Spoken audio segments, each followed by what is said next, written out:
Hello, fellow travelers. I'm Dr. Hector. Welcome to Soucouyant, a Caribbean supernatural tale, where we reimagine the Soucouyant, a character from the folklore of the Caribbean. Here we follow her as she is depicted in Trinidad. Her depiction might be different in other places in the Caribbean. If you know about the Soucouyant, I hope you like this reinterpretation. If you are new to the Soucouyant, I hope you enjoy meeting this new character and that she motivates you to look into other folk characters, not only from the Caribbean, but also other places. Episode 14, Soucouyant, a Caribbean supernatural tale. Not human, but humanish. In the previous episode, we saw Mr. Lee wrestle with the reverie of a life in China. Those daydreams connect to his ravings about the life he would have had in ancient China. Those ravings were rationalizations for his behavior, the behavior that brought him to the attention of the Soucouyant. We also begin to learn about the origins of the Soucouyant. She reveals that she is a member of a small population. This population is not human, but humanish. Mr. Lee stood watching the girls, but he was not leering anymore. Her attitude of not considering China her homeland was a new thought to him. He was of the opinion that all people of Chinese descent considered China their anchor and homeland. As the sun continued to sink, this new idea was dawning on him. He wondered if it was a prevalent attitude among all generations, or new to these young people. As he walked into the building, he examined his own feelings about China and realized he also mostly knew the China depicted in movies. The real China was probably like Trinidad, with rural poverty and traffic jams in the city, except with a tremendous amount of air pollution. He read that smog in Beijing caused the government to close schools and shut down construction sites. And he saw pictures of gray air and people wearing face masks. He had dismissed the evidence because it was not in keeping with his cherished fantasy. He walked upstairs to the great room, chuckling at his own folly with the myth of return. In fact, he knew only a few words and phrases in Mandarin. His wife knew even fewer, and the children probably as few as their Afro, Indo, Middle Eastern, and European Trinidadian peers. With his new analysis, he surmised that the various racial groups on the island were as ignorant to the current reality of their ancestral countries as he and his family. At that moment, he experienced admiration for the wisdom and common sense in the attitude of the young woman. As he entered the great room, the waitress approached him. He ordered wonton soup and walked to his usual table by the window. Although he tried to act nonchalant, his insides were quaking. When he looked out the window, he could see the girls just a little farther up the street than when he encountered them. As he looked at them, one of them turned and looked back at him in the window. She was Indo-Trinidadian. He surmised she was the Vashti the young lady called on to wait for her. He felt Vashti look at him directly in the eyes from that distance. A shudder coursed through his frame, and he reached for the night deposit bag, opened it, and took out a single $20 note. Tears welled up in his eyes, and a sob dropped from his lips. He heard himself say, 1. On Monday morning, Margarita was surprised when she arrived back at work. The store was open and rearranged so that more light came in from the streets. In addition, all the burnt-out fluorescent bulbs were replaced.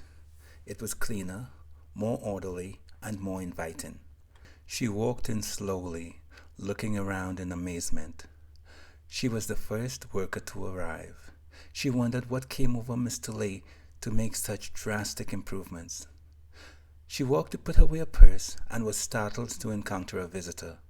The visitor was a young Chinese woman working in the back office. "Oh, good morning," Margarita said politely. She was always polite. "Zhao Shang Hao, Miss Margarita. Zhi Xin Hao Ma. How is it going?" said the visitor. I'm, well, I'm fine. Fine? Do I know you? How do you know? She started several thoughts that were interrupted by a gasp as she realized who it was that stood in front of her. She genuflected. Mama, I apologize. I didn't. Oh my goodness, she said, and swayed as she began to faint.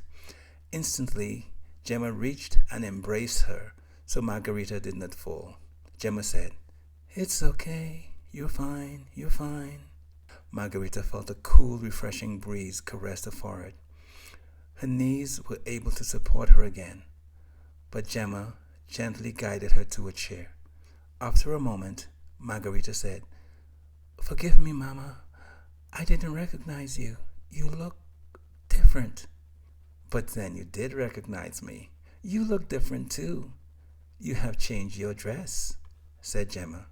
"Yes, Mama, but I didn't change my body," responded Margarita. "Well, not in a noticeable amount. You had a lot of rest this weekend and had good meals, so you have changed your body. It's a matter of degree, really," said Gemma. Please forgive me, Mama.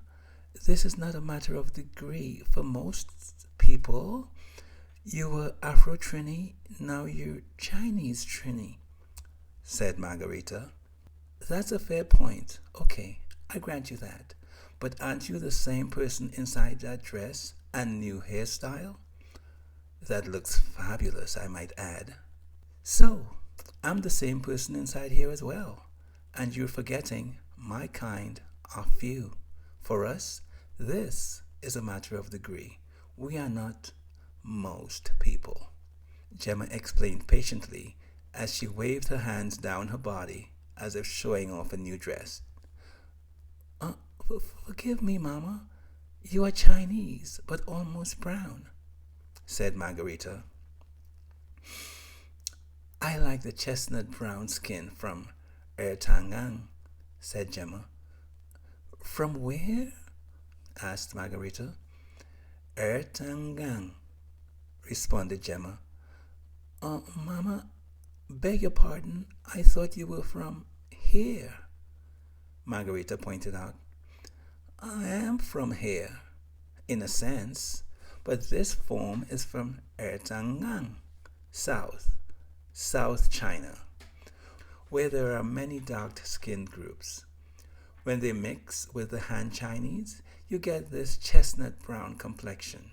She paused and smiled at the blank look on Margarita's face. Then she laughed and said, "Never mind. Do you like it?" It's like you are a blossom," said Margarita.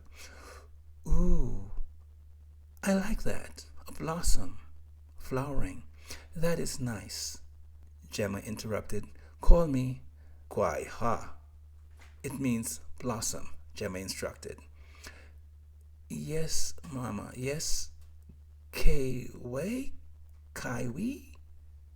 Margarita shook her head and started another attempt, but was interrupted.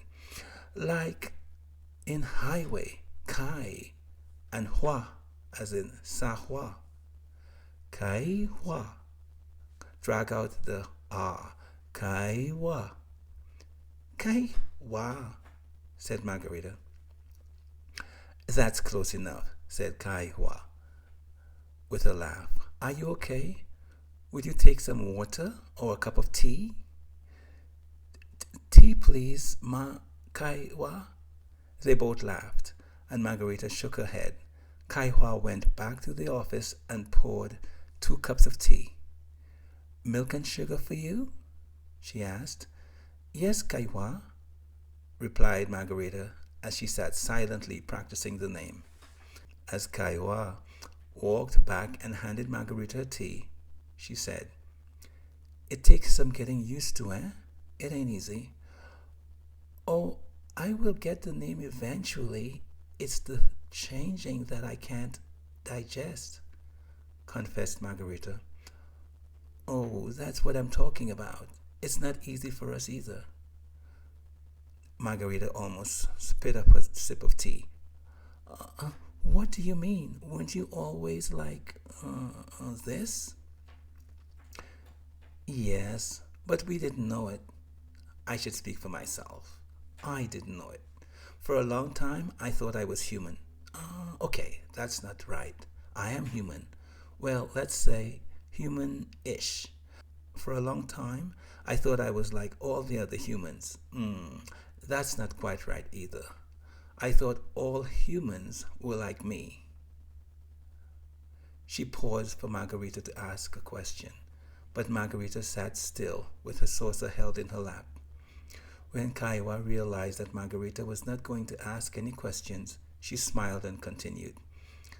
I went through many cycles of being born, growing old, and dying, or whatever the transition is for me. I had the same experiences as everyone else, I suppose. I experienced love, loss, betrayal, loyalty, and surprising sacrifice for me.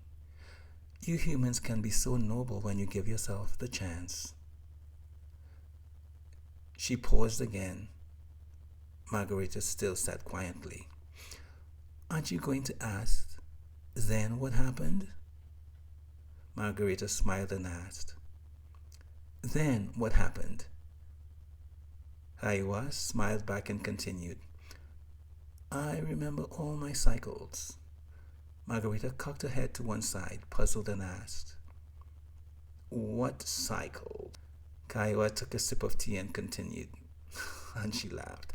Oh, I mean birth, aging, and death, or transition, really. It is like you remembering what happened during your previous days after you wake up the following days. Then I learned that I didn't have to follow the cycle if I didn't want to. I could just continue. It's like if you stay awake all night, from the Marche Gras to Juve to Monday Carnival Mass. Yes, I understand. I've done that in my younger days. I've gone from Sunday to Ash Wednesday, just fat and no sleep. But on Wednesday, I sleep like the dead. After I leave church, said Margarita. Yes, I've seen people do that with the ashes on their foreheads and costumes in the corner, laughed Kaiwa. Margarita looked alarmed. Not you, but all the people who do that, said Kaiwa. They laughed for a moment, sipping tea. Then Margarita asked softly, What's it like? What's what like? Responded Kaiwa. To die. What's it like to die? Great question. What's it like to sleep? I guess they're similar, but I've never experienced either. What do you mean? You don't sleep? Asked Margarita. I don't know what human sleep is, and I certainly don't know what human death is. I'm humanish, not human. Oh, said Margarita with incredulity. I know, and? In the following episode, the Soucouyant explains more about herself and her community. Some of the information surprised Margarita and also made her anxious, even if it was just for a moment. The Soucouyant gently taught Margarita to look at energy and matter more deeply. We are starting to suspect that these humanish beings are not supernatural.